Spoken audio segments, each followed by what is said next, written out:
Dr. Gordon Giesbrecht and a member of the RCMP underwater recovery team are pushing this car into the water, hoping it will sink. It's a very dangerous scenario. Giesbrecht wants this demonstration to save lives. The main message today is don't drive into a road like this. Giesbrecht and the RCMP are creating an educational video on the dangers of driving over flooded roadways. It'll be pretty straightforward. It'll be water filling up and then it'll go black. This camera, strapped to the driver's seat, recorded as the car floated about 80 feet off of the road. It then disappeared into the 15-meter deep flooded field. If the water is 18 to 20 inches deep, which many people would think, oh, that I can drive through that, no problem. But once you start to float, if there's any current, you're in big trouble.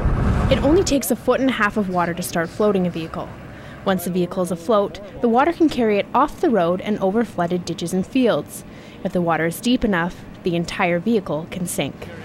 It's a reality that hits home for Gary Stott, whose brother drowned trying to cross this water-covered road south of St. Agathe. So Giesbrecht and the RCMP are now using this site to prevent others from making a similar mistake. He was very wise guy, methodical, strategic in his thinking, didn't get rattled easily. So, and I think the fact he came through in the morning on the way to work, there was no water. It was a sunny, dry day, so I can only speculate that he didn't really expect to come upon what he did. The car being pulled out of the water right now only took 2.5 minutes to become completely submerged. Because it can happen so quick, Dr. Giesbrecht says that if you are going to attempt to drive over a flooded roadway, to unbuckle your seatbelt and roll down your window before you drive over the water. Giesbrecht has one key piece of advice that can save your life, but is often overlooked. If you do pull out your cell phone, you've almost guaranteed that you're not going to survive.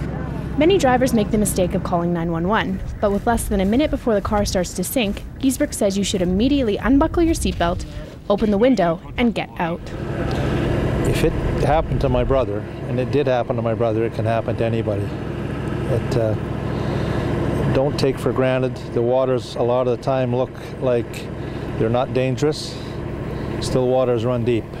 They're dangerous. For Shaw TV, I'm Jessica Cable.